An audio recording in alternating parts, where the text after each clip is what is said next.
भर्गो देवस्य धीमहि धियो यो नः प्रचोदयात्।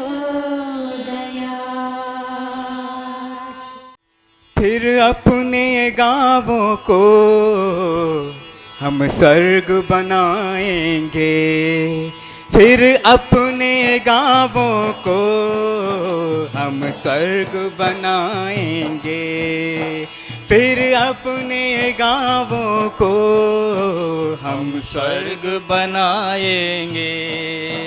अपने अंदर सोया, अपने अंदर सोया देवत्व जगाएंगे, हम स्वर्ग बनाएंगे, हम स्वर्ग बनाएंगे। फिर अपने गाँवों को हम स्वर्ग बनाएंगे, हम स्वर्ग बनाएंगे। गाँवों की गलियाँ क्यों गंदी रहने देंगे, गाँवों की गलियाँ क्यों गंदी रहने देंगे। गंदगी नरक जैसी अब हम क्यों सहेंगे, गंदगी नरक जैसी अब हम क्यों सहेंगे। सहयोग और श्रम से, सहयोग और श्रम से यह नरक हटाएंगे, सहयोग और श्रम से यह नरक हटाएंगे। फिर अपने गाँवों को हम स्वर्ग बनाएंगे, फिर अपने गाँवों को हम स्वर्ग बनाएंगे। भाइयों बहनों, जिसका हम सबको बेसब्री से इंतजार था, श्रद्धेय डॉक्टर साहब का उद्बोधन, हम बहुत श्रद्धा और सम्मान पूर्वक इस विशेष कार्यक्रम के लिए विशेष उद्बोधन और हम सब के लिए विशेष मार्गदर्शन के लिए श्रद्धेय डॉक्टर साहब को सादर आमंत्रित करते हैं मंच पर। श्रद्धेय डॉक्टर प्रणव पंड्या बड़े भाई साहब।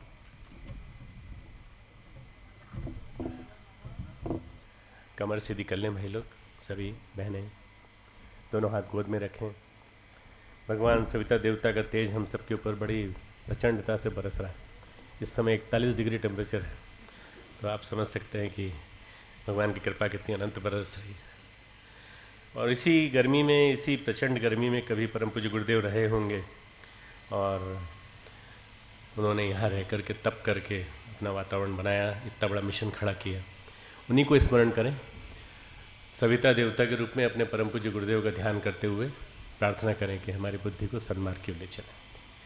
जो भी प्रेरणा दें गुरुदेव सविता रूप में, वह हमें आगे बढ़ने की प्रेरणा दें। वह हमें हमेशा नई नई योजनाएं, नए नए प्लान्स, नए नए रचनात्मक काम करने की प्रेरणा दें। इस भाव के साथ गायत्री मंत्र मेरे साथ साथ बोले। गायत्री मंत्र जिसका अर्थ है हम उस प्राण स्वरूप, सुख स्वरूप, दुखनाशक, श्रेष्ठ तेजस्वी पापनाशक परमात्मा के देव स्वरूप तेज को अंतरात्मा में धारण करते हैं। वह परमात्मा हमारी बुद्धि को सन्मार्ग की ओर प्रेरित करे। ओम भूर्भुवः स्वाहा तत्सवितुर्वरेण्यं भर्गो देवस्य धीमहि धियो यो नः प्रचोदयात्। ओम गुरुर्ब्रह्मा गुरुर्विष्णु गुरुरेव महेश्वरः गुरुः साक्षात् परब्रह्म तस्मै श्री गुरुवे नमः। अखण्डमण्डलाकारं व्याप्तं येन चराचरं तत्पदं दर्शितं येन तस्मै श्री गुरुवे नमः। मातृवत् लालयित्री च पितृवत् मार्गदर्शिका नमोस्तु गुरुसत्तायै श्रद्धा प्रज्ञायुता चया, श्रद्धा प्रज्ञायुता चया। हमारे बीच में विराजमान यहाँ के व्यवस्थापक श्री वीरेंद्र तिवारी जी, हमारे आदरणीय श्री केदार दुबे जी, हमारे ग्राम प्रबंधन प्रकोष्ठ के श्री डीपी सिंह जी दुबे जी, और यहाँ पधारे आप सभी देवतुल्य भाइयों, देवी स्वरूपा बहनों, शक्ति स्वरूपा माताओं। एक बहुत ही विलक्षण संयोग है कि हम आज गुरुग्राम में, गुरु जन्मभूमि में, अमलखेड़ा में बैठकर रचनात्मक चिंतन करने के लिए, कुछ चर्चा करने के लिए इकट्ठे हुए हैं कि यहाँ इस गांव को धुरी बनाकर सारे गांवों को आदर्श बनाने की योजना को हम कैसे साकार करें। सारे गांव को, भारत के सारे गांव की योजना यहाँ से बननी है। जब आज हर आदमी गांव से शहर की ओर भाग रहा है, जब आज हर गांव कस्बा बन रहा है और हर कस्बा शहर बन रहा है, एक बड़ा संकट सबके सामने आ गया है।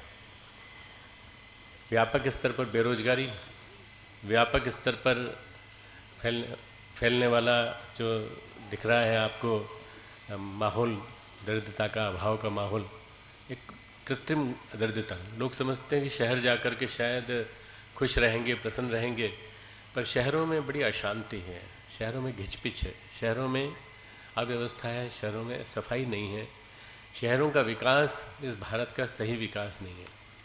इसलिए हमारे महात्मा गांधी जी ने ग्राम स्वराज्य की कल्पना की थी। परम पूज्य गुरुदेव जो गांधी जी के साथ जिन्होंने काम किया, उन्होंने भी गांव से उठ कर के अपना काम शुरू किया, और गांव से उठ कर के जो उन्होंने योजना बनाई, विराट योजना बनाई, उसमें सबसे पहला था आर्थिक विकास और आध्यात्मिक विकास अगर होगा तो गांव से शुरू होगा। और इसके लिए उन्होंने सबसे पहले अपने गांव को विकसित किया। मित्रों, यहाँ बहुत सारे लोग बैठे हैं जिनके बाबा, जिनके दादाजी, जिनके नाना जी, जिनके मामा जी, जिनके बड़े पिताजी कभी गुरुदेव के साथ जिन्होंने कभी काम किया होगा, जिन्होंने कभी उनको काम करते हुए देखा होगा, और जिन्होंने देखा होगा कि किस तरह से परम पूज्य गुरुदेव ने अपने गांव के लिए सब कुछ किया जो कुछ कर सकते थे।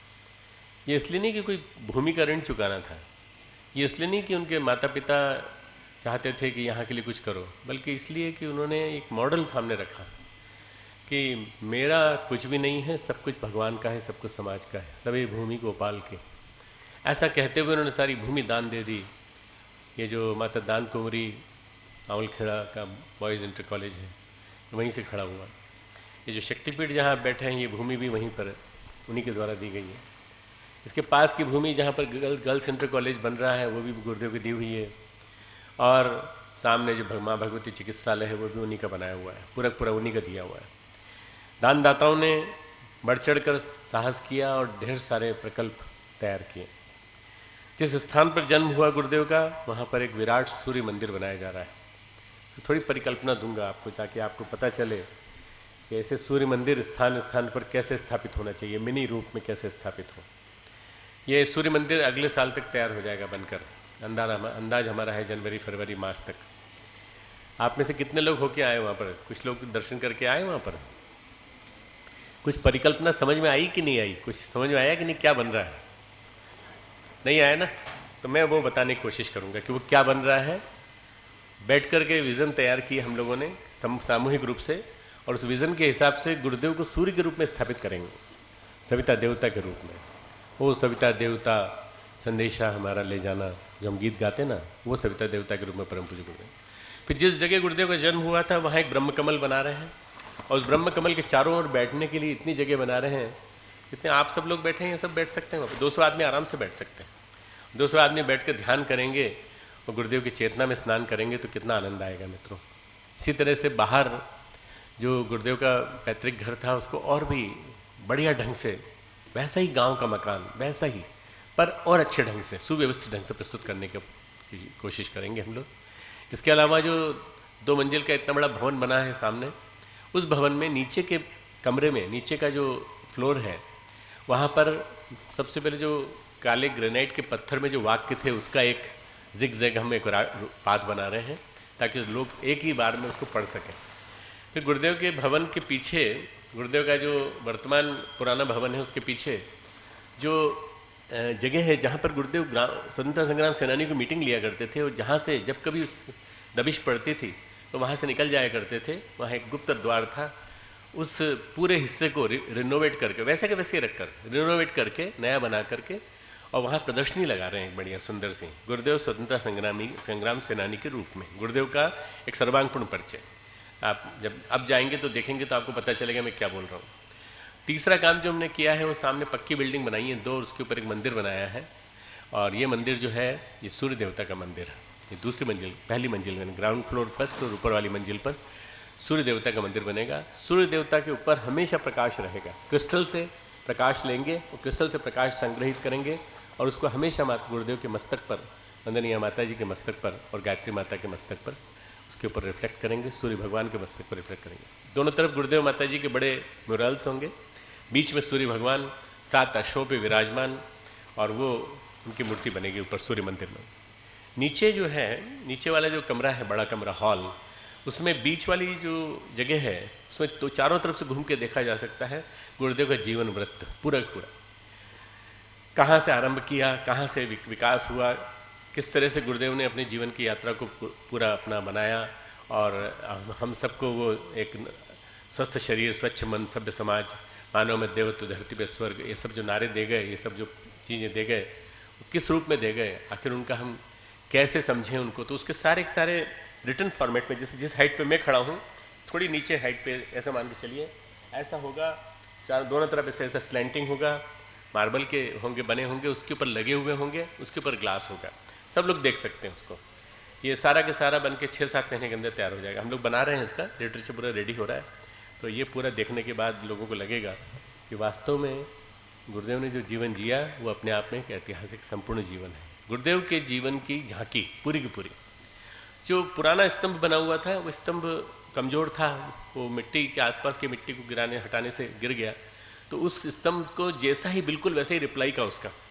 और गुरुदेव का जो दरवाज़ा लगा हुआ है, जो हवेली में घुसते हैं, वो दरवाज़ा यथावत वैसे के वैसा ही हम एक प्रदर्शनी के रूप में पीछे लगाएंगे। उस दरवाजे को खोला नहीं जा सकेगा पर दरवाजे को देखा जा सकेगा। इस दरवाजे से गुरुदेव की झांकी निकलती थी और अंदर पधारते थे गुरुदेव।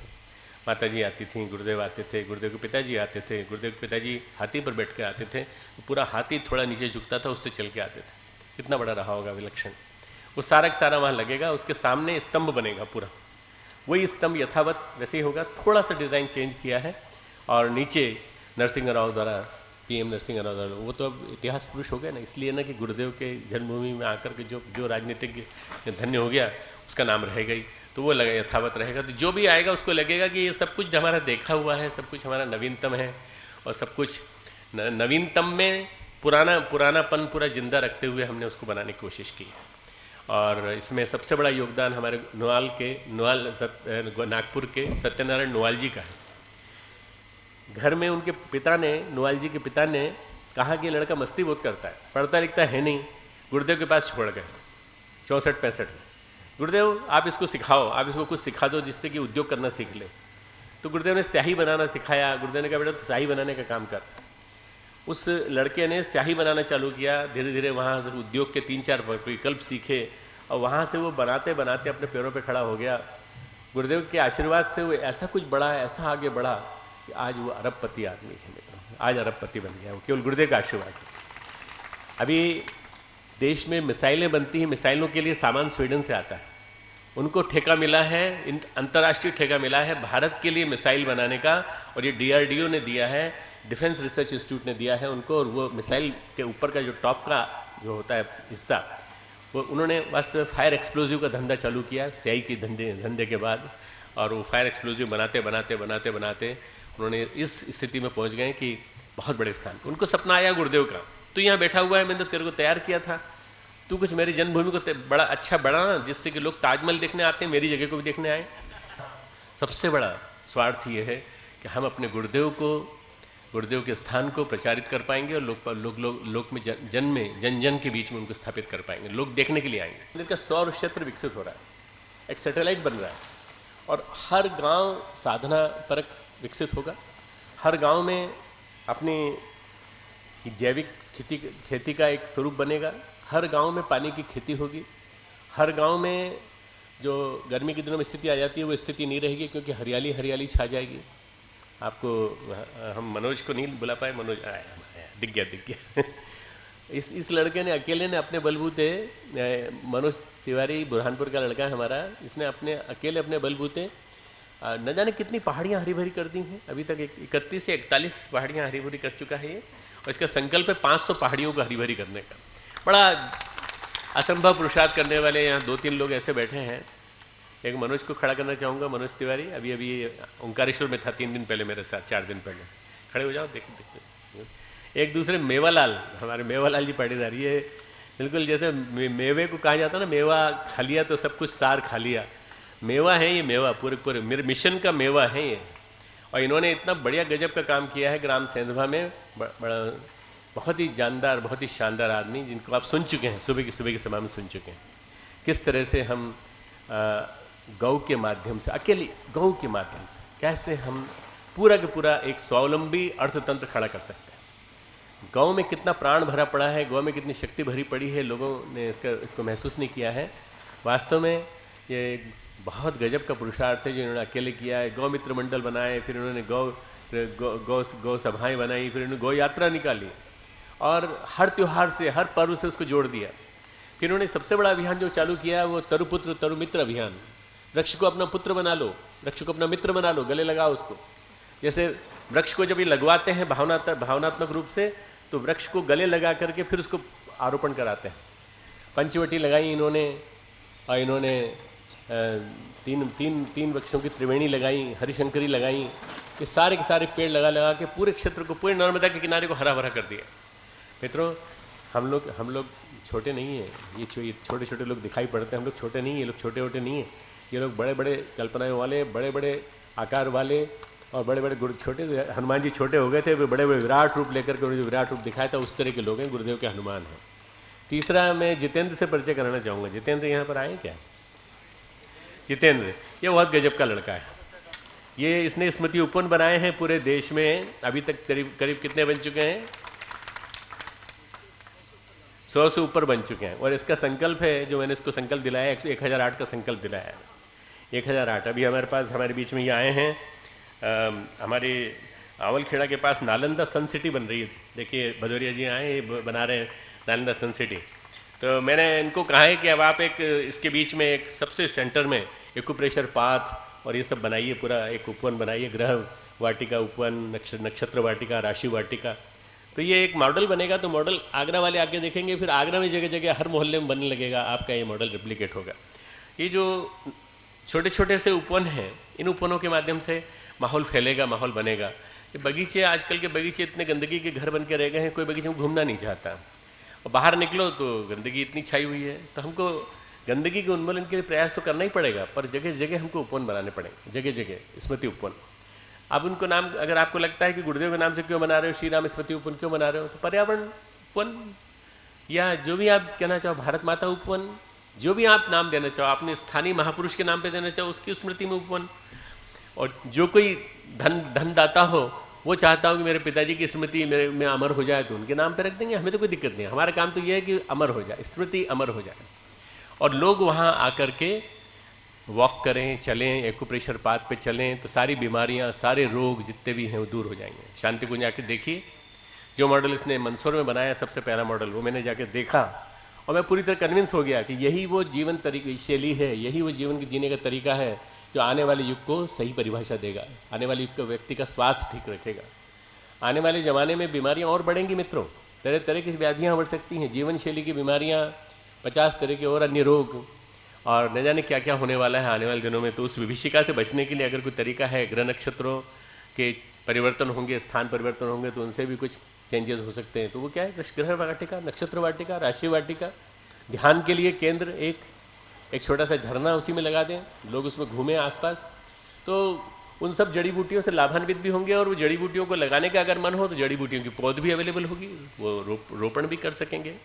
और इसके अलावा वहाँ पर सब तरह के जितने भी जड़ी बूटियों के जूस हैं, फलों के जूस हैं, वो सब अवेलेबल होंगे। एलोवेरा है, घृत कुमारी है, वारपाठा जिसको बोलते हैं, उसका रस, प्राणवान रस है, वो उपलब्ध होगा। हर जितनी जड़ी बूटी जो गुणकारी मानी गई उन सब का रस उपलब्ध होगा।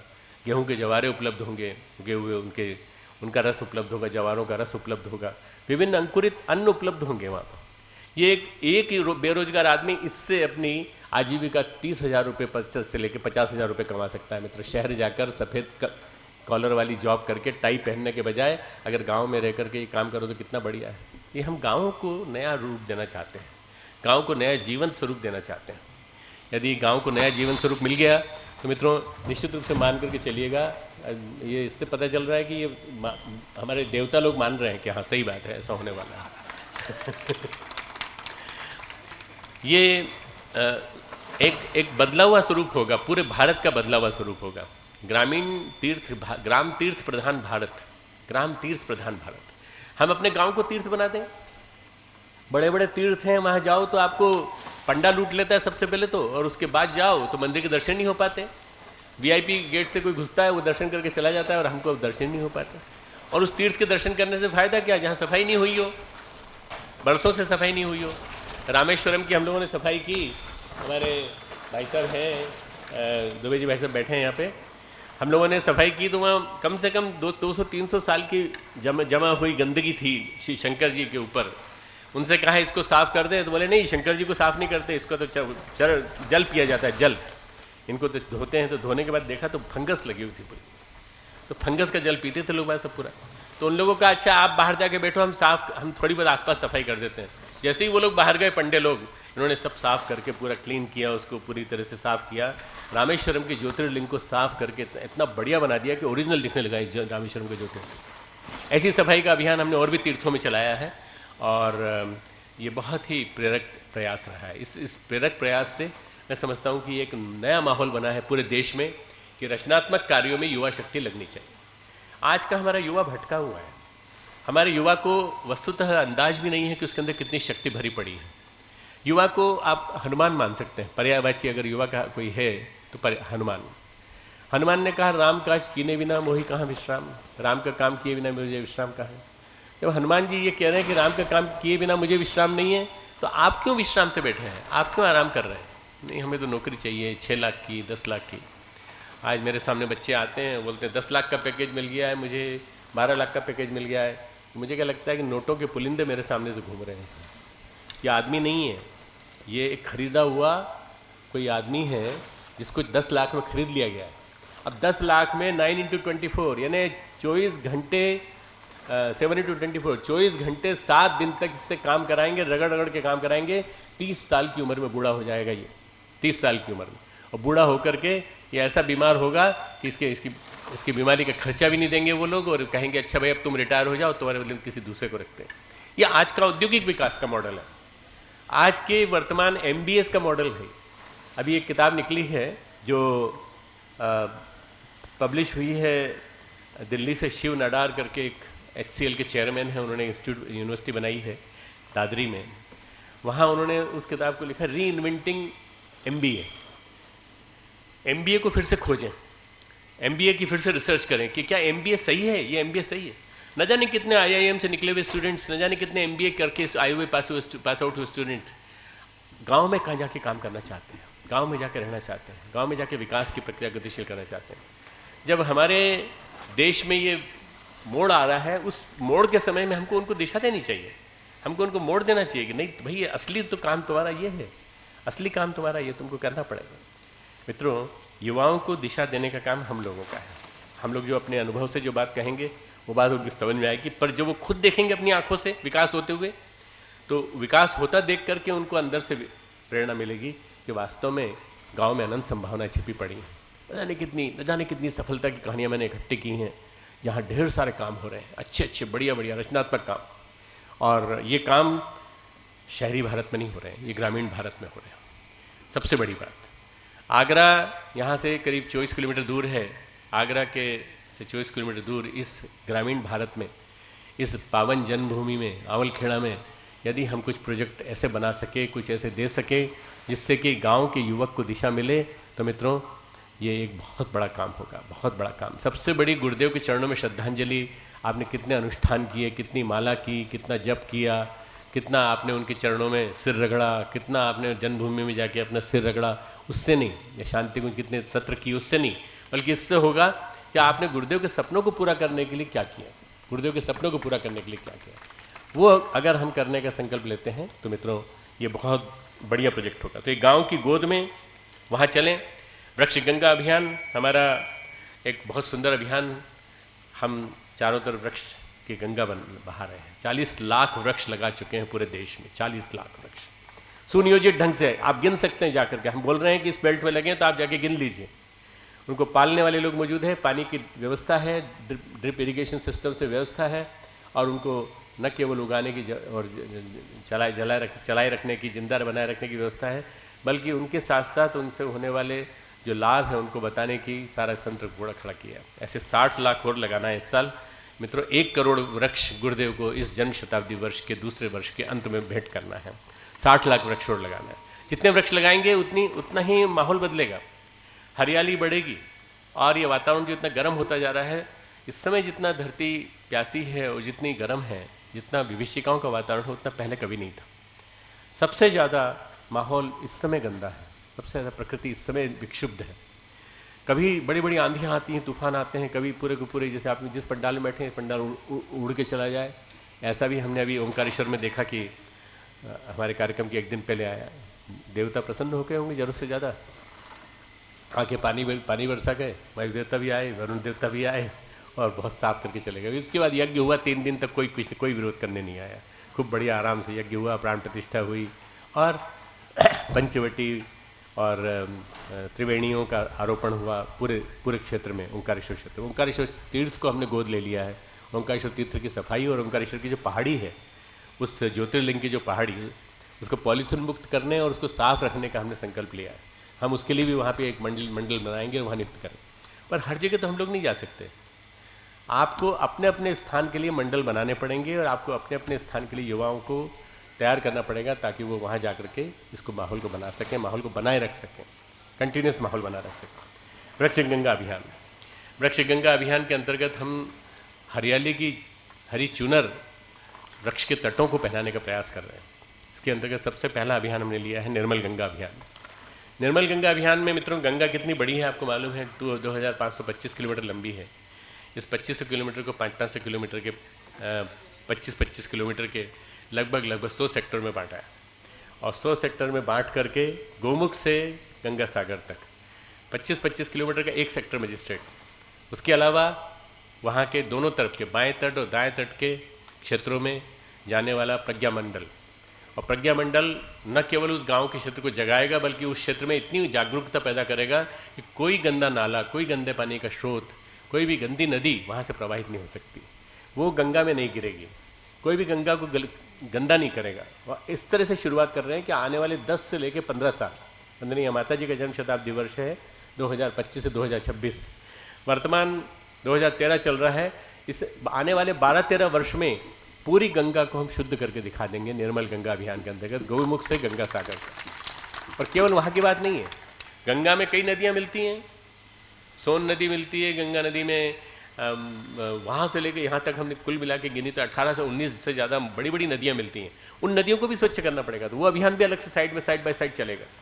सारे के सारे जितने भी ऑडिट किए हैं, सर्वे किया है, उसके अंतर्गत जितनी फैक्ट्रीज़ हैं, उन फैक्ट्रीज़ का अपना वैकल्पिक व्यवस्था बनाने के लिए कह दिया गया है, नहीं तो जन संघर्ष के लिए राजी करने के लिए कह दिया गया है। हमको सरकार से कोई संघर्ष नहीं, सरकार से कुछ नहीं चाहिए, जन संघर्ष करेंगे, जन सत्याग्रह करेंगे, जनता को जागरूक करेंगे, और जनता को जागरूक करके हमारे ज्ञान रथ, प्रज्ञा रथ जगह जगह घूमेंगे, गंगा प्रज्ञा मंडल बनाएंगे, और गंगा प्रज्ञा मंडल बना करके हम वहाँ अंदर तक जाएंगे, प्रयास करेंगे। आप कहेंगे साहब आप तो गायत्री करो और यज्ञ करो, आप क्या फालतू के काम में पड़ गए? ये तो बहुत सीधा साधा सा काम था, इसमें गायत्री और यज्ञ में पैसा भी मिल जाता है और आराम से मंदिर भी आपके पल रहे हैं। नहीं, सबको नई दिशा देनी है। गुरुदेव ने कहा था बेटा नई गायत्री खड़ी करनी पड़ेगी 2000 के बाद, ये नई गायत्री है, और ये नई गायत्री भारत के उत्कर्ष की गाथा लिखेगी, भारत के नवोत्कर्ष की, भारत के उन्नयन की गाथा लिखेगी। इस वृक्ष गंगा अभियान के अंतर्गत मित्रों करीब ऐसा हमारा अंदाज है, करीब 1.5-2 लाख स्वयंसेवक खपेंगे, और ये सारे स्वयंसेवक पूरे भारत के क्षेत्र से हम बुलाएंगे। और इसके अलावा 54 नदियाँ और हैं देश में, जिन 54 नदियों को पवित्र बनाना है। जिस दिन ये काम हो जाएगा उस दिन आप मान के चलिए हमारा भारत घी दूध की नदियाँ बहती थी यहाँ पर, ऐसा हम कह सकेंगे। हमारे भारत में जगत गुरु था, हम कह सकेंगे, और हमारा गुरु सोने की चिड़िया कहलाता था, जगत गुरु था, भारत देश का चक्रवर्ती राज, विश्व का चक्रवर्ती था, ये हम कह सकेंगे, गर्व के साथ कह सकेंगे। और तब लोग कहेंगे ये असंभव काम केवल गायत्री परिवार कर सकता था, और किसी ने नहीं, और कोई नहीं कर सकता। ये शुरुआत हम यहाँ से कर रहे हैं, ये शुरुआत यहाँ से हो रही है, गाँव की गोद में वृक्ष गंगा अभियान और 1 करोड़ वृक्षों का आरोपण। मित्रों इसके लिए आप सबको मिलजुल करके प्रयास करना पड़ेगा, आप सबको मिलजुल करके प्रार्थना करनी पड़ेगी कि हमारे इस कार्य में देव शक्तियाँ हमारा सहयोग दें, देव शक्तियाँ हमारे साथ चलें। अब इसमें कृषकों का इन्वॉल्वमेंट बहुत ज़्यादा जरूरी है। ये ग्राम तीर्थ कृषक सम्मेलन है, कृषकों का इन्वॉल्वमेंट जरूरी है। कृषक अपनी मेड़ों पे क्या लगाएं, कृषक अपनी फसल कैसी बोएं, और इस जन्मभूमि के आलोक क्षेत्र को सबसे पहले हम एक मॉडल के रूप में डेवलप करें। यहाँ का जन्मभूमि के जैव क्षेत्र का हम समग्र विकास करें। गुरुदेव ने जो शतसूत्री युग निर्माण योजना दी है, उसके अंतर्गत यहाँ का जो बायोलॉजिकल जो पर्यावरण है, इस पर्यावरण को इम्प्रूव करने के लिए हम प्रयास करेंगे। वृक्ष लगाएंगे, वृक्षों को पालेंगे पोसेंगे, कोई उखाड़ भी देगा तो फिर से लगाएंगे, फिर कोशिश करेंगे कि क्यों उखाड़ा भैया, अपने बेटे को क्यों उखाड़ के फेंक दिया तुमने। अब तुम्हारा बेटा खड़ा हो रहा था, तुम्हारा मित्र अपने पैरों पे खड़े होने की कोशिश कर रहा था, क्यों किया तुमने। धीरे धीरे धीरे माहौल बनेगा, और माहौल बनने के साथ साथ मित्रों एक पूरा वातावरण बनेगा, हरियाली का वातावरण बनेगा। ये गुरुदेव के ज़माने के लगाए हुए बहुत सारे नीम के पेड़ अभी भी जिंदा है आवलखेड़ा में। भी यहाँ भी आवलखेड़ा, यहाँ भी इसमें अंदर आप चले जाएँ तो नीम के पेड़ लगे हुए हैं यहाँ से वहाँ तक पूरे में।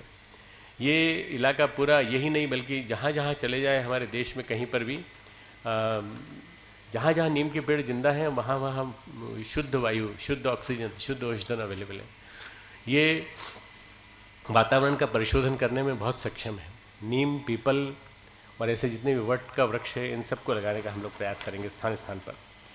आदर्श ग्राम मंडल का विकास करेंगे, एक ग्राम मंडल बनाएंगे और ग्राम मंडल में उनको आदर्श गतिविधियाँ देंगे, उनको गौ माता के माध्यम से उनका रोजगार चल सके, उसके लिए उनको सारी ट्रेनिंग देंगे, प्रशिक्षण देंगे, और एक विश्व प्रसिद्ध तीर्थ स्थल के रूप में आवलखेड़ा का विकास हो, ऐसा बताने का प्रयास करेंगे। श्री राम स्मृति उपवन तो बनाएंगे, इसके साथ साथ श्री राम स्मृति सरोवर भी बनाएंगे। स्मृति उपवन और सरोवर, जगह जगह सरोवर बने, जगह जगह पानी को रोकें और उन सरोवरों के माध्यम से सिंचाई हो जहाँ पानी रोकने की व्यवस्था है। और इसके अलावा युवा कृषकों के माध्यम से कृषक मित्र मंडल, इसका गठन हम लोग करेंगे। तो ये जो काम है, इस काम के लिए आप लोगों को बुलाया है यहाँ पर। आसपास के करीब 11 गांव के कृषक भी आए हैं, मित्र भी आए हैं, हमारे साथी भी आए हैं। हमें लगता है कि मुझे ऐसा लगता है गर्मी की वजह से शायद ज़्यादा लोग नहीं आ पाए, या परिस्थितियाँ थोड़ी सी ऐसी थी कि लोगों को अनुकूल नहीं पड़ पा रहा था, तारीख के अनुकूल नहीं पड़ पा रही थी, इसलिए नहीं आ पाए। इन दिनों शादियाँ भी बहुत होती हैं, जाना होता है, बहुत व्यस्तताएँ होती हैं। मैं स्वयं पिछले 1.5 महीने से निरंतर घूम रहा हूँ, प्रवासी प्रवास कर रहा हूँ। मेरा स्वयं का आना संदिग्ध था, पर मैंने कल शाम को अपने आप को तैयार किया, नहीं मैं किसी हालत में पहुँचूँगा। इतने सारे लोग आ रहे हैं, जितने भाई आ रहे हैं, भले कम आए संख्या से मतलब नहीं, जो भी भाई आ रहे हैं वो भावना के आधार पर आ रहे हैं। तो मैं जाकर अपनी बात भी कहूँगा, उनकी बात भी सुनूंगा, और कैसे इस युवा शक्ति को इस आयोजन के साथ जोड़ा जा सकता है, कैसे युवा शक्ति इस माहौल को बदल सकती है, कैसे युवा शक्ति के माध्यम से हम वातावरण को बदल सकते हैं, इसके बारे में उनसे चर्चा करेंगे। ये जो हमारे युवा मंडल हैं, उसी तरह के कृषक मित्र मंडल बने, और कृषक मित्र मंडल के माध्यम से हम खेती को किस तरह से ज़्यादा प्रोडक्टिव बना सकते हैं, जैविक कृषि के माध्यम से कैसे ज़्यादा से ज़्यादा उत्पाद ले सकते हैं, और किस तरह से हम प्रयास कर सकते हैं कि ये जो हमारी उपज है ये ज़्यादा रसमय हो, ज़्यादा प्राण पर्जन्य प्रधान हो। ये माहौल पूरा बनाना पड़ेगा, और तब लोगों को लगेगा कि वास्तव में जो हमें कहा जा रहा है ये बहुत ही आर्थिक दृष्टि से भी उपयोगी है। परम पूज्य गुरुदेव ने अंतिम जीवन के 4 वर्षों में कुछ किताबें लिखी, उनमें एक किताब आर्थिक स्वावलंबन भी है। गरीबी भगाएं, गरिमा बढ़ाएं, ये किताब भी है। सारी किताबें मेरे आंखों के सामने से गुजरी हैं जब पांडुलिपि के रूप में थी, और उसके बाद छपी हैं। परम पूज्य गुरुदेव ने व्यवस्था बुद्धि का विकास कैसे हो, इस पर भी लिखा है। ये भी एक किताब है, उपलब्ध है अपने। छोटी छोटी सी किताबें हैं, 45 पेज की, 32 48 पेज की, पर इन किताबों में सारा मार्गदर्शन है आज का युवा कैसा हो। युवाओं के लिए उन्होंने रचनात्मक मार्गदर्शन दिया है। मित्रों, हम लोगों को मिलजुल करके युवाओं के लिए प्रयास करना पड़ेगा कि हम युवाओं को गाइड कैसे कर सकते हैं, और युवाओं को हम दिशा धारा कैसे दे सकते हैं। युवा से मेरा मतलब, कभी आप ये मत मानना कि आयु से है।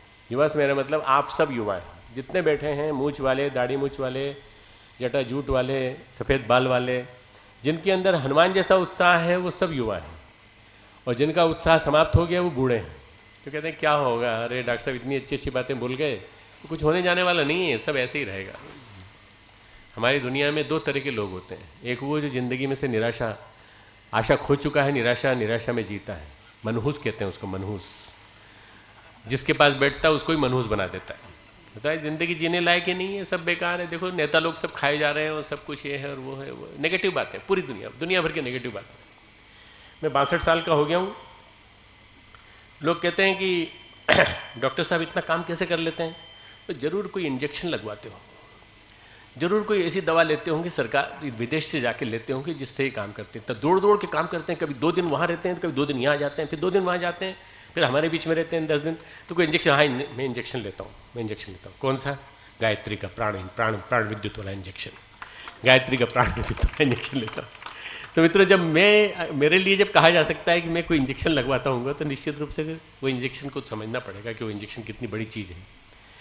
गायत्री की चेतना यदि अंदर से बाहर तक हो और गुरु कृपा ऊपर से बरसती हो, तो मित्रों सब कुछ हो सकता है। निराशा को उठा फेंकें और आशा को अंदर इंजेक्ट करें।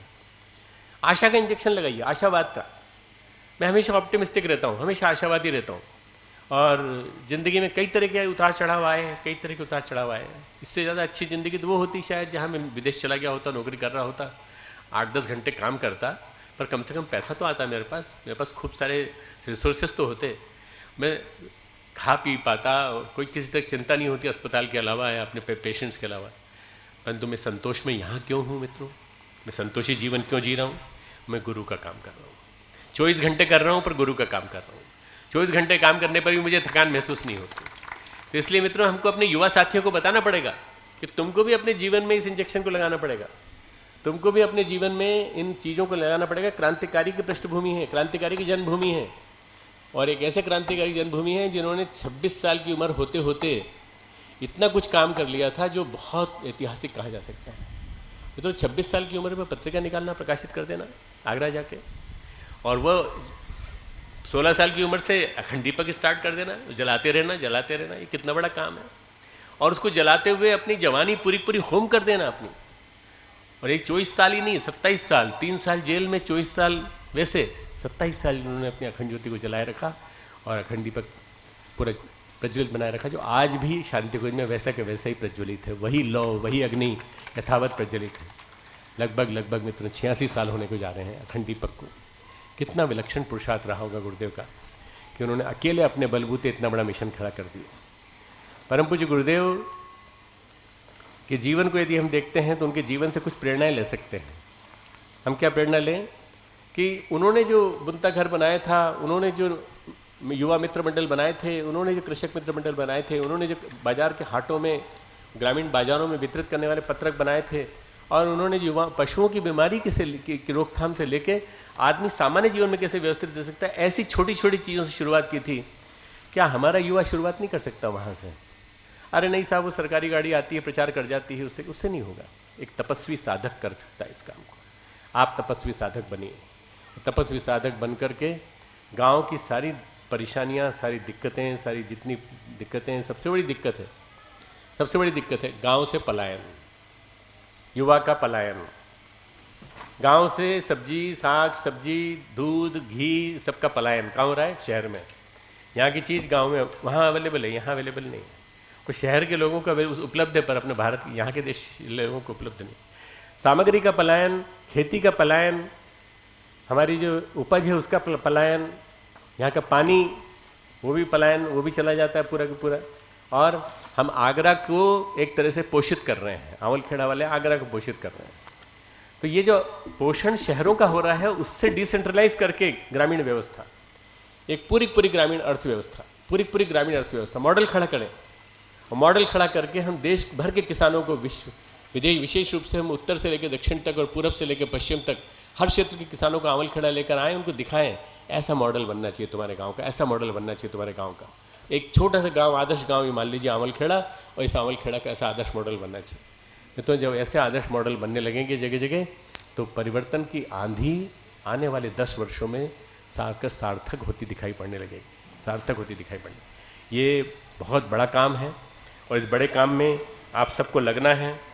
आप सबके साथ साथ गुरु चेतना संलग्न है साथ में आपके, और गुरु चेतना के साथ साथ महाकाल की चेतना भी आपके साथ है। इसलिए आप निश्चिंत रहें।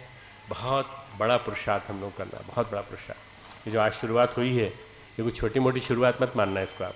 ऐसा मत मानना कि एक सम्मेलन बुलाया, पंडाल लगा दिया वीरेंद्र तिवारी जी ने और हमारे कुछ भाई लोग इकट्ठे होकर के आ गए। ये जो इकट्ठे होकर आए ना, ये सामान्य लोग नहीं, या ये सब के सब असामान्य स्तर के व्यक्ति हैं। जिनके किस्मत में था वो आए हैं। बहुत बड़े अच्छे अच्छे प्राणवान व्यक्ति बैठे हैं जिन्होंने अपने क्षेत्र में बहुत बड़े बड़े काम किए हैं। मेरे सामने दिखाई दे रहे हैं मुझे, बहनें दिखाई दे रही हैं मुझे, और जिन्होंने छोटे छोटे स्तर से अपने अपने काम शुरू किए हैं और निरंतर करे जा रहे हैं। ग्रामोद्योगों को, लघु ग्रामोद्योगों को जिंदा करना अपना काम है। ये लघु ग्रामोद्योगों के माध्यम से हम क्या नहीं कर सकते। बाहर का आदमी आता है, आंवलखेड़ा के आसपास के आलू खरीद कर ले आता है, अपने यहाँ डाल देता है इस कोल्ड स्टोरेज में, और उसी को फिर चिप्स बना करके, और जो 1 रुपये का 10 रुपये का आलू था या 15 रुपये का आलू था, उसी को 250 रुपये का आलू बना 250 रुपये किलो का आलू बना करके बेचता है। तो आपके मन में नहीं आता कि ऐसी यूनिट यहाँ भी लग जाए, हम मदद करेंगे आपकी। आप में से कोई 2-3 युवा खड़े हो जाओ और समन्वय समिति बना लो, हम आपकी मदद करेंगे। पर आपके मन में से साहस तो पैदा हो, हम यूनिट लगाना चाहते हैं, बाकी सब हम कर देंगे। फंडिंग आपकी कराएंगे, बैंक की व्यवस्था कराएंगे, लोन की व्यवस्था कराएंगे, और आप देखना थोड़े दिनों में आप जो है वो उस स्तर पे आ जाओगे जिस स्तर पे लोग कहेंगे खाना है तो आंवलखेड़ा का उद्योगिक जो लघु उद्योग वाला, ग्रामोद्योग वाला बनाया हुआ आलू खाना है, वो चिप्स कहाँ मिलती हैं वो हमको खाना है। मित्रों, ऐसे छोटे छोटे बहुत सारे प्रोजेक्ट, प्रोसेसिंग प्लांट्स लगाए जा सकते हैं बहुत सारे। पर अब यही है ना कि इन्हें मेहनत करनी पड़ती है, परिश्रम करना पड़ता है, और परिश्रम से आलस्य जाता है, प्रमाद जाता है। मेहनत करने से आलस्य प्रमाद जाता है, साधना होती है। अगर आप ये करने के लिए थोड़ा सा भी साहस करेंगे तो आप देखेंगे जितने बड़े बड़े उद्योगपति हुए सब इसी माध्यम से हुए। किसी को भी किसी ने नहीं बनाया, ऊपर से भगवान ने कोई चांदी का चम्मच दे दिया हो। तो मित्रों, मैं अंबानी का उदाहरण देता हूँ। अंबानी जो मूल अंबानी हैं, जो जिनके 2 बेटे हैं जिन्होंने कितना बड़ा तंत्र खड़ा किया, मित्रों धीरू भाई अंबानी ने जहाँ से संघर्ष करके खड़ा किया है, मैंने उस पूरे बीज को देखा है। उनके ऊपर बनी हुई एक मूवी देखी है मैंने, और मैंने देखा किस तरह से उस आदमी ने अकेले अपने बलबूते ये कितना बड़ा एम्पायर खड़ा कर दिया कि आज बहुत बड़ा देश का आर्थिक तंत्र उनके माध्यम से काम कर रहा है। सारा का सारा, मैं तारीफ नहीं कर रहा हूँ उनकी, मैं तो क्या उनको परिश्रम के उद्योग की तारीफ कर रहा हूँ। वो क्या कर रहे हैं ये नहीं बता रहा मैं, पर क्या हमारे अंदर वो बीज मौजूद नहीं है जो हम एक जमनालाल बजाज बन सकें? हमारे अंदर क्या बीज मौजूद नहीं है? क्या हमारे अंदर से भी एक ऐसा उद्योगपति निकल सके जो अपने गांव को का नाम जो है इतिहास में अमर कर सके? तो मित्रों, ये लघु उद्योगों को भी यहाँ से गतिशील करने की योजना है, यहाँ से हम लोग बनाएंगे, उसको करेंगे। गाय को विश्व की माता कहा गया है। सब लोग बड़े प्रेम से गाय हमारी माता है, गाय हमारी माता है नारे लगाते हैं, पर क्या करता है तू माता के लिए ये तो बता दे। गाय भटकती है तो गाय भटकती रहती है, प्लास्टिक पॉलीथीन तुम्हारे सामने खाती रहती है, तुम उसके लिए कुछ करते हो? 2 तरह की गौशाला बनाई है। एक गौशाला उपजाऊ गोदुग्ध देने वाली, एक गौशाला वो जिसमें कि बूढ़ी, जिसमें कि ऐसी जो भटकती रहती हैं आवारा पशुओं की तरह से, वहाँ रहें, उनकी देखरेख करें। जो भी प्रॉफिट उसमें से लगे उसका आधा प्रॉफिट उसमें लगाते हैं और उनको देखरेख करें। डोनेशन देने वाले इस देश में कम नहीं है मित्रों। मैं आपको विश्वास दिलाता हूँ कि गाय के नाम पर दान देने वाले हजारों लाखों लोग आपके सामने खड़ा कर दूंगा यदि आप गायों को पालने का व्रत ले लें तो। गायों को जिंदा रखेंगे तो ये देश जिंदा रहेगा। गायें जितनी कटती जाएगी, जितनी मरती जाएगी, उतना ही ये देश समाप्त हो जाएगा। गाय को पालने का क्या लाभ होता है, मैं एक छोटा सा उदाहरण देता हूँ। हमारे भाई लोग बैठे हैं, पचमेड़ा में कोई गया है? मेरे पचमेड़ा गए होंगे? हाँ, एक मेवालाल गया है, आप में से कोई गए? आप भी गए भाई साहब। पचमेड़ा राजस्थान में एक छोटा सा स्थान है, करीब 300-400 एकड़ में गायें इकट्ठी की उन्होंने। इस गायों के लिए बाड़ा नहीं बनाया, वृक्ष के नीचे गायें रहती हैं, हरी घास खाती हैं। 2 या 3 बार गया हूँ, स्वामी जी वहाँ के हैं, और उनको कभी धन की कमी नहीं पड़ी। पर सबसे बड़ी बात ये कि वो गायें सब दुधारू हैं, उनमें कुछ जो ऐसी हैं जो बीमार हो जाती हैं वो आ जाती हैं, उनके लिए अलग उन्होंने बाड़ा बना दिया है, वहाँ उनकी सेवा करते हैं उनकी। और गोदुग्ध से, गौमूत्र से, पंचगव्य से, काउडंग से, गोबर से बनने वाली औषधियाँ बनाते हैं, वो भी तैयार करते हैं। बड़ी अच्छी, बड़ी बहुमूल्य औषधियाँ हैं, बड़ी काम में आने वाली संजीवनी जैसी औषधियाँ। तो सबसे बड़ी बात जो मैं बताना चाहता हूँ वो ये कि पूरे बाड़मेर के इलाके में और आसपास के इलाके में, सांचौर के इलाके में पानी नहीं गिरता, पर वो उस गौशाला के ऊपर पानी गिरता है। आप कल्पना कीजिए, बादल भी पक्षपात करते हैं बादल वहाँ बरसते हैं जहाँ पे भावनाएं होती हैं, जहाँ गौ माता के प्रति सम्मान होता है। उस इलाके में पानी हर साल गिरता है और नियमित रूप से गिरता है, और वहाँ की फसल, वहाँ का जो फसल का जो वो है गुणवत्ता बड़ी गजब की है। काऊ उससे हार्वेस्टिंग से एक तरह से इसको कहा जाए जैविक कृषि के माध्यम से सिंचित वो जगह वो रिसर्च करने लायक है। मेरे ग्राम प्रबंधन वाले भाइयों से मदद अनुरोध करूंगा कि आप लोग भी एक बार जाके देख के आइए। मैंने अपने पिछले 20-25 साल में बहुत रिसर्चेस की हैं, जगह जगह गया हूँ जहाँ जहाँ ऐसे काम चले हैं। बहुत बहुत शानदार क्षेत्र है। क्या ऐसा हम बना सकते हैं एक मॉडल? यहाँ पर गाय हमारे पास भी है, क्या एक मॉडल बना सकते हैं कि इन गौ माताओं की वजह से ही आंवलखेड़ा में नियमित रूप से वर्षा हो, कभी तूफान ना आए, कभी आंधी नहीं आए, कभी अंधड़ नहीं आए, कभी कोई तूफान ना आए, हमेशा इन गौ माताओं की कृपा आपके ऊपर बरसती रहे। केवल आंवलखेड़ा में ही नहीं, आंवलखेड़ा के आसपास के 24 गाँव को भी पूरी तरह से सींचती रहे। उसके लिए हर गाँव को एक एक गौशाला अपनी बनानी पड़ेगी, अच्छी बढ़िया। और गौशाला के लिए कोई बहुत बढ़िया तंत्र नहीं, बहुत महंगा तंत्र बनाने की जरूरत नहीं है, छोटा मोटा तंत्र हर गांव को। नाम नहीं लेता, मेरे छोटे भाई हैं वो, बड़ा प्यार से उनको मैं अपना भाई मानता हूँ, रामदेव जी को। या तो आप उनके आगे बनी हुई दवाई खाइए, या फिर ऐसा जीवन जिए कि दवाई की जरूरत ही नहीं पड़े। संयमशील जीवन, आरोग्यपूर्ण जीवन, प्राकृतिक जीवन, प्रकृति के साथ चलता हुआ जीवन, आनंद आ जाएगा आपको, आनंद आ जाएगा। जीवन जीने का आनंद है। ये जीवन भी क्या जीवन है जो काम किसी के आ न सके? ये जीवन भी क्या जीवन है जो काम किसी के आ न सके और न किसी का बोझ ढो सके और न अपने आप का, अपने शरीर के काया का बोझ ढो सके। इतने मोटे मोटे होते चले जा रहे हैं लोग बाग, बेडोल होते चले जा रहे हैं और धरती का बोझ और बढ़ा रहे हैं। आप में से कोई ऐसा हो तो ऐसा बुरा मत मानना, मैं आपके लिए नहीं कह रहा हूँ, मैं उन सब के लिए कह रहा हूँ जिन्होंने कि अपने आप को अस्वस्थ बना रखा है। स्वास्थ्य का राज एक ही है, नैसर्गिक जीवन शैली, प्राकृतिक जीवन शैली, आध्यात्मिक जीवन शैली। जीवन शैली को व्यवस्थित करना गायत्री और यज्ञ का काम है। गायत्री और यज्ञ जीवन शैली को व्यवस्थित करते हैं। तो मित्रों, हम जो काम कर रहे हैं गुरुदेव का ही काम कर रहे हैं। एक ये स्थान जन्मभूमि, इसको विकसित करना है और बढ़िया ढंग से विकसित करना है। भवनों के माध्यम से विकसित नहीं होती। भवनों के माध्यम से हमारे भदौरिया जी तैयार कर रहे हैं, उस भवन के कैंपस को इतना पवित्र बना देंगे हम स्मृति उपवन बना करके कि आपके भवनों को देखने के लिए और अपने रूम हायर करने के लिए लोग आएंगे। कम से कम आंवलखेड़ा का सानिध्य तो मिलेगा, आंवलखेड़ा पास तो रहेगी, पुण्यतिथि पुण्य भूमि तो पास में रहेगी, लोग यहाँ आएंगे। बिल्कुल यहीं भागवती माँ भगवती चिकित्सालय से लगी हुई इनकी कॉलोनी बन रही है। कितने फ्लैट बना रहे हैं सर? 72 फ्लैट बना रहे हैं। 72 फ्लैट में आपसे कह देता हूँ गायत्री परिवार वाले अभी बुक करा लेंगे आपके, आप चिंता मत करो। मेरा ये लेक्चर सारे देश में जाता है, विदेश में जाता है। यहाँ आने वाला हर आदमी आंवलखेड़ा में रहना चाहेगा और आंवलखेड़ा की भूमि का लाभ उठाना चाहेगा, क्योंकि इस भूमि में मेरे गुरु के पाँव चले हैं, नन्हे मुन्ने पाँव चले हैं, बड़े पाँव चले हैं, जवानी के पाँव चले हैं। मेरे गुरु ने यहाँ पसीना बहाया है, मेरे गुरु ने यहाँ पर अपना सब कुछ लगा दिया, होम कर दिया। मेरे गुरु अपनी माताजी को लेके, हमारी माताजी को लेके यहीं पहली बार आए थे। और मित्रों, ऐसे पावन तीर्थ, युक्त तीर्थ आंवलखेड़ा को यदि हम सिरमौर बना सके, हमें प्रयास 1995 में करना चाहिए था, नहीं कर पाए किसी वजह से, अर्ध पूर्णाहुति के समय। हमारे दिमाग में उत्साह था, जुनून था उत्सव मनाने का, पूर्णाहुति का, परंतु अब जो उत्साह है वो एक नई चुनर पहनाने का, पूरा का पूरा हरी चुनर, पानी के जगह जगह सरोवर, कहीं गंदगी नहीं, कहीं पॉलीथीन नहीं, कहीं कोई अव्यवस्था नहीं, और जगह जगह एक दूसरे का साथ देने वाले मित्र मंडल बने, युवा मंडल बने, और इस तरह के प्रयास चले। अरे राम, अरे राम, मेरे ऊपर तो मत टूटो यार। नहीं, कुछ नहीं, कोई फर्क नहीं। ऐसा कुछ होने जा रहा है, ऐसा कुछ असंभव काम होने जा रहा है, जिस काम को आपको लगता है असंभव है, पर मुझे लगता है मित्रों आने वाले 7 साल डिसाइड करेंगे कि जो मैंने आज बात कही है वो सही होगी कि नहीं। आपके उज्जवल भविष्य की ढेर सारी मंगल कामना। भगवान करे ये हमारा जो प्रोजेक्ट है ये खूब आगे बढ़े और आप सबकी उसमें सहभागिता हो। आप जितने भी आए हैं सब लोगों को मैं मंगल कामना व्यक्त करता हूँ। मैं बड़ी मुश्किल से आया हूँ मित्रों। अभी 4 दिन पहले मैं ओंकारेश्वर से आया था, हरिद्वार, आपके जीजी को लेके आया था। वो भी एक बहुत बड़ा काम था, जीजी को लेके आना और जीजी को लेके जाना और जीजी को लेके आना और हरिद्वार छोड़ा।